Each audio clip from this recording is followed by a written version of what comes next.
Dans cette vidéo, nous allons nous intéresser à la trilogie des tests. Les tests qui seront traités sont les suivants.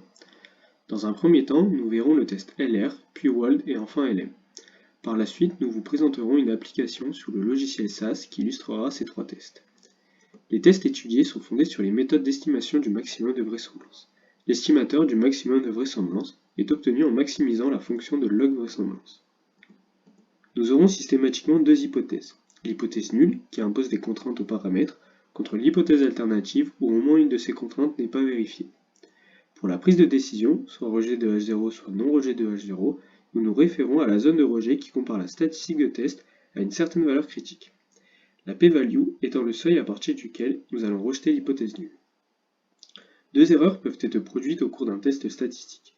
Une erreur de type 1 où on va rejeter H0 alors qu'il ne fallait pas, et une erreur de type 2 où on ne va pas rejeter H0 alors qu'il le fallait. Donc voici nos hypothèses où θ est un vecteur de paramètres et θ0 un vecteur de contrainte qu'on impose à nos paramètres, soit H0. Soit H1, notre θ est le vecteur de paramètres que nous avons estimé par maximum de vraisemblance. Pour l'ensemble des trois tests, la statistique de test va suivre une loi du qui2 à p degrés de liberté où p est le nombre de contraintes qu'on impose sur H0. La zone de rejet est la même pour les trois tests. Si la statistique de test est plus grande que la valeur critique à 1-α d'une distribution du qui2 à p degrés de liberté, alors nous allons rejeter l'hypothèse nulle. Enfin, la p-value est définie comme telle. Elle est égale à 1 moins la fonction de répartition d'une loi du qui2 au point de la statistique de test. Par exemple, si nous sommes en présence d'une loi normale, la log vraisemblance, qui est la somme de 1 à n de la log de la densité, s'écrit donc comme telle. Et notre vecteur de paramètres sous H1 est représenté par θmv. Le test LR. L'idée du test LR est de comparer la log vraisemblance du modèle contraint, sous H0, à celle du modèle non contraint, sous H1. A noter que la valeur de la log vraisemblance du modèle non contraint est toujours supérieure ou égale à celle du modèle contraint. La statistique LR est fondée sur la différence entre les log vraisemblances des modèles contraints et non contraints. On représente ici la log vraisemblance d'un certain échantillon avec θH0 qui est le vecteur de paramètres sous contrainte et θH1 qui est le vecteur de paramètres que nous avons estimé par maximum de vraisemblance. Si les contraintes imposées sont vraies, alors il n'y aura pas une différence importante entre la valeur de la log vraisemblance du modèle contraint et celle du modèle non contraint. Plus θH0 est proche de θH1, moins l'écart entre les log vraisemblances sera important. La statistique de test suit une distribution du qui2 à p degrés de liberté, où p est le nombre de contraintes. La région critique est la suivante, où on va rejeter l'hypothèse nulle lorsque la statistique de test est supérieure à une certaine valeur critique à 1-α d'une distribution du qui2 à p degrés de liberté. Si la statistique de test est supérieure à la valeur critique, nous sommes alors dans la zone assurée. On rejettera la nulle avec une probabilité de α% de se tromper, soit une probabilité α% de commettre une erreur de type 1. Poursuivons avec le test de WOLD. Le test de WOLD est un test que nous réalisons sous l'hypothèse alternative. La statistique de test est fondée sur le vecteur cθh1 de taille p fois 1. Par la suite, nous allons expliquer à travers un exemple ce que ce vecteur représente. Également, la statistique de test est fondée sur la matrice de variance-covariance asymptotique du vecteur de paramètres sous H1. Cette matrice est égale à l'inverse de la matrice d'information de Fisher de l'échantillon. La statistique de test suit, sous H0, une loi du qui2 à p degrés de liberté, où p est toujours le nombre de contraintes. Et nous avons la même région de critique que pour le test LR. Nous allons présenter deux cas à travers deux exemples. Premier cas, les contraintes imposées sont non linéaires. On prend un exemple où nous avons trois paramètres, θ1, θ2 et θ3. θ est le vecteur de taille 3 fois 1 qui représente ces paramètres, et θh1 le vecteur qui représente ces trois mêmes paramètres estimés par maximum de vraisemblance. Voici les hypothèses où Q est donc un vecteur de taille 2 fois 1 d'éléments Q1 et Q2, soit 0 et 0. Cθ est donc un vecteur 2 fois 1 car de contraintes. Les lignes de ce vecteur représentent les contraintes. Dans notre exemple, on aura donc sur la première ligne θ1 moins θ2, puis sur la seconde ligne θ1 carré moins θ3.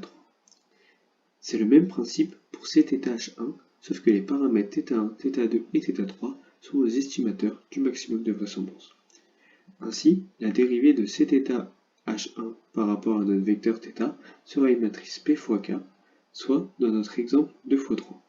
Nous dérivons les deux lignes de Cθh1 par rapport à chaque paramètre, θ1, θ2, puis θ3. Ainsi, nous obtiendrons la matrice ci-dessous. Dans le cas de contraintes linéaires, avec comme exemple les mêmes hypothèses, Cθ est tout simplement égal à la matrice R multipliée par notre vecteur de paramètres. La matrice R est la dérivée de Cθh1 par rapport à θ. Elle est de taille P fois K, K est le nombre de paramètres, et ces éléments ne sont que des nombres, il n'y a pas de paramètres. Il vient alors que nous pouvons calculer la statistique de Wald grâce à la formule suivante. Nous pouvons ajouter que si nous testons qu'un seul paramètre, soit K est égal 1, il vient que R est égal 1, et ainsi la statistique de test peut être calculée par la formule suivante. Passons maintenant au test LM. Le test LM est un test que nous réalisons sous l'hypothèse nulle.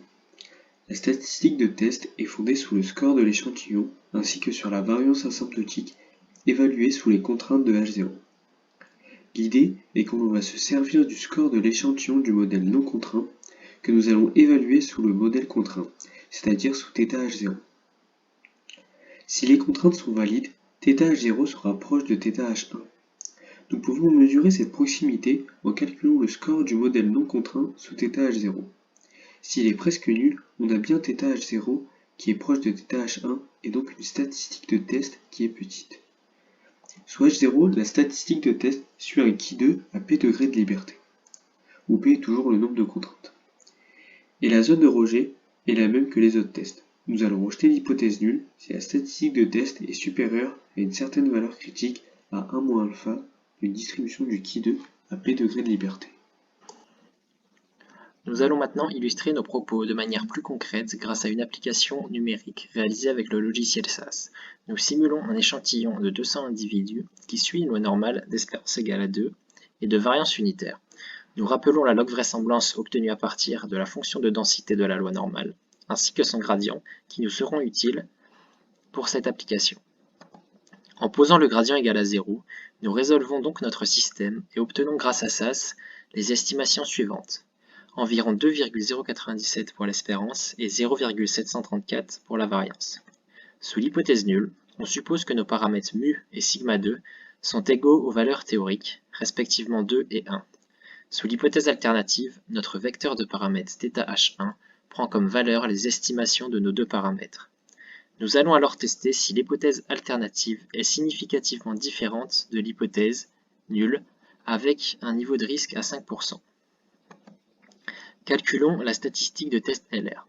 Pour ce faire, nous avons uniquement besoin de la log vraisemblance que nous allons calculer sous H0 puis sous H1. La valeur de la log vraisemblance est de moins 258,16 sous H0 et de moins 252,91 sous H1.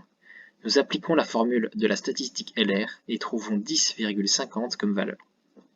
Quelle décision allons-nous prendre? Nous comparons notre statistique LR à la valeur du Qui2 à 2 degrés de liberté, au seuil de 5%.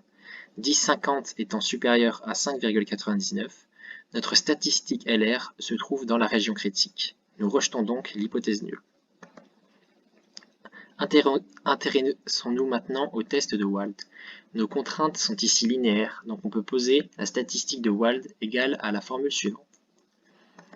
Où R est la matrice identité de dimension de 2, θh1 notre vecteur de paramètres estimé et Q notre vecteur de paramètres sous l'hypothèse nulle. R θh1 moins Q représente donc la distance entre hypothèse nulle et alternative. Il nous faut également connaître la valeur de notre variance asymptotique inversée, qui est en fait égale à la matrice d'information de Fisher de notre échantillon, elle-même égale à moins la matrice hessienne de l'échantillon, évaluée en nos estimations. Maintenant que tous nos éléments sont connus, nous appliquons notre formule. La statistique de Wald est égale à 15,64. 15,64 se trouvant également dans la zone de rejet, le test de Wald conduit lui aussi au rejet de l'hypothèse nulle. Terminons avec le test LM. Pour trouver la valeur de cette statistique de test, nous avons besoin de connaître le score, qui équivaut en fait au gradient lorsque l'on fait les calculs, et la variance asymptotique évaluée sous l'hypothèse nulle. On remplace donc dans la formule de notre gradient nos paramètres par leur valeur théorique, puis nous faisons de même pour notre variance asymptotique. On effectue ensuite les produits matriciels. La statistique des tests LM est égale à 18,02. Comme pour LR et Wald, nous rejetons l'hypothèse nulle pour un niveau de risque de 5%. Tous nos tests conduisent donc à un rejet de H0. Cela traduit une taille d'échantillon trop faible pour que la loi des grands nombres soit vérifiée. Nous avons donc fait une seconde simulation avec un échantillon de taille 10 000. Nous trouvons les valeurs que vous voyez à l'écran, qui conduisent maintenant à un non-rejet de H0 pour les 3 statistiques. On a également voulu montrer ici que si les 3 tests peuvent être différents pour des petits échantillons, ils sont asymptotiquement égaux. Merci.